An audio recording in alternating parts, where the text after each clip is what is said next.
Inilah tentara Gajah Abraha yang ingin menyerang Ka'bah. Pasukan yang sangat dahsyat membuat penduduk desa berhamburan dan takut terhadap tentara Gajah Abraha. Apa yang akan terjadi selanjutnya? Mari kita simak videonya.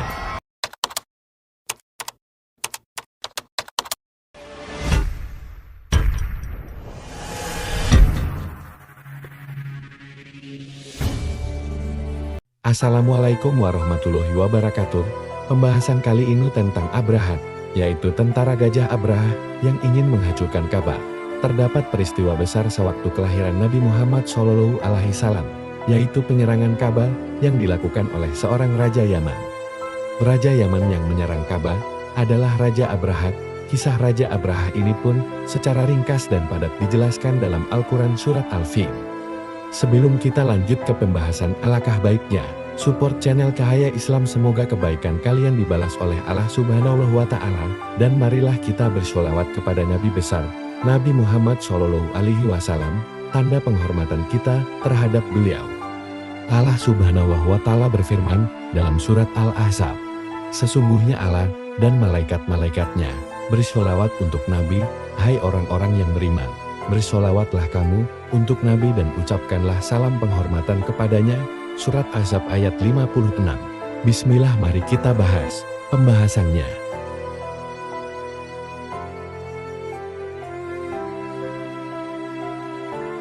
Surat Al-Fil yang dijelaskan dalam Al-Quran tentang kisah tentara Abraha. Apakah kamu tidak memperhatikan bagaimana Tuhanmu telah bertindak terhadap tentara bergajah? Bukankah dia telah menjadikan tipu daya mereka untuk menghancurkan Ka'bah itu sia-sia? Dan dia mengirimkan kepada mereka burung yang berbondong-bondong, yang melempari mereka dengan batu berasal dari tanah yang terbakar. Lalu dia menjadikan mereka seperti daun-daun yang dimakan ulat. Al-Fil 105, 1-5. Dalam kitab Ar-Rahiqul Mahtum, Sirah Nabawiyah karya Syekh Safiyur Rahman Al-Mubarakfuri diceritakan, Raja Abraha memiliki nama lengkap Abraha Al-Asram. Raja Abraha merupakan seorang gubernur Yaman yang berambisi ingin membangun gereja megah di San'a, kemudian diberi nama Al-Kalis, dengan harapan dapat menjadi tempat ibadah terbesar di seluruh Arab, menyaingi Ka'bah di Mekah. Sebagai pusat keagamaan, kota Mekah menjadi destinasi utama yang kerap dikunjungi oleh umat Islam. Hal tersebut memberi kesempatan bagi pedagang-pedagang untuk menjajakan barangnya. Oleh karena itu juga Abraha pun memiliki keinginan untuk mengubah pusat perdagangan tersebut ke Yaman. Mengetahui hal tersebut, kebencian bangsa Arab dan juga Kahtan kepada Abraha semakin bertambah. Mereka kemudian menghancurkan gereja tersebut. Penghancuran gereja tersebut kemudian disinyalir menjadi alasan Abraha kemudian ingin menghancurkan Ka'bah. Abraha mendatangkan tentara dari Abyssinia. Dia sendiri yang memimpin pasukan itu dengan mengendarai seekor gajah. Beberapa suku Arab yang mendengar rencana itu mencoba untuk menghalangi Abraha. Seorang pemimpin Arab di Yaman bernama Sunnafar menggalang kekuatan sukunya dan suku-suku Arab di sekitarnya untuk menghalangi tentara Abraha.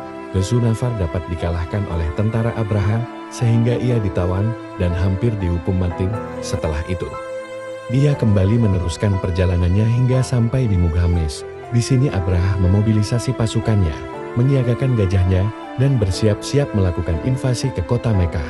Ketika tiba di Mughamis, Abraha mengutus Aswad bin Maksud menuju Mekah menggunakan kuda dan merampas kekayaan orang-orang Quraisy termasuk 200 ekor unta milik Abdul Muttalib. Mendengar 200 ekor untanya dirampas pasukan Abraha, Abdul Muttalib pun beranjak menemui Abraha. Mendapat tamu dari pemuka Mekah, berbangga hatilah Abraha. Dia menyangka Abdul Muttalib cemas Ka'bah akan dihancurkan oleh pasukan gajahnya. Abraha pun bertanya kepada kakek rasu dengan congkak, apa keperluan Anda hingga datang kemari? Namun, jawaban Abdul Muttalib sangat di luar dugaan Abraha. Kembalikan 200 ekor unta milikku yang telah dirampas oleh pasukanmu, ujar Abdul Muttalib. Abraha pun terheran. Mengapa kau lebih mengkhawatirkan untamu? Padahal kami datang ke sini untuk menghancurkan Ka'bah. Mengapa kau tidak mengkhawatirkan Ka'bah itu saja? Ujarnya. Unta-unta yang kau rampas itu adalah milikku, sementara Ka'bah merupakan milik Allah. Maka, Allah lah yang akan melindunginya, jawab Abdul Muttalib ringan. Abraha terdiam, namun geram. Dikembalikanlah unta-unta milik Abdul Muttalib saat kembali ke Makkah. Abdul Muttalib pun memperingatkan warga kota agar berlindung menyelamatkan diri. Wahai kaumku, tinggalkanlah Makkah, berlindunglah ke bukit, sungguh aku melihat pasukan Abrahah yang besar dan mustahil kita lawan, seru Abdul Muthalib.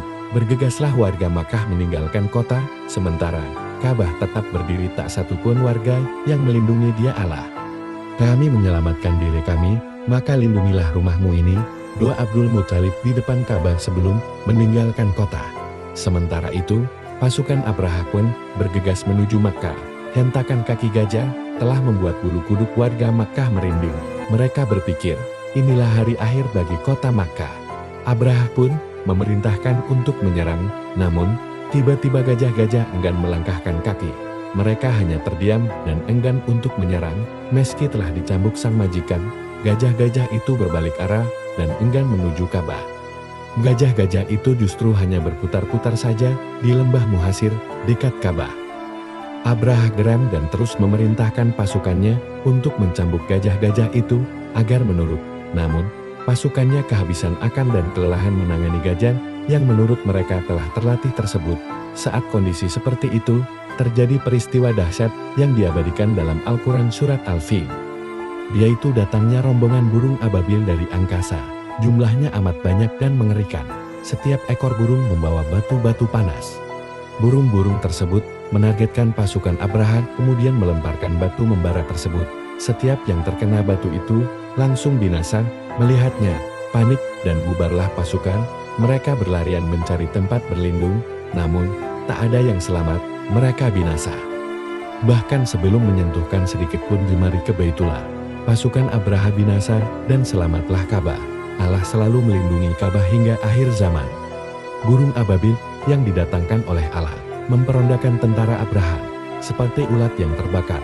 Tentara Abraham pun tidak bisa berbuat apa-apa, hanya rasa sakit yang dia terima. Begitulah kisah tentara Abrahah yang ingin menghancurkan Ka'bah. Di sini kita bisa lihat kuasa Allah terhadap umat muslim dan menjaga Ka'bah dari sisi orang-orang yang ingin menghancurkan Ka'bah. Allah menceritakan tentang kejadian tersebut di Al-Quran agar kita sebagai umat muslim tahu bahwa pertolongan Allah itu ada dan nyata. Semoga bermanfaat untuk kita semua. Amin ya robbal alamin. Perlu digarisbawahi gambar yang lainnya, hanya ilustrasi saja, ambil hikmah dari ceritanya. Wassalamualaikum warahmatullahi wabarakatuh.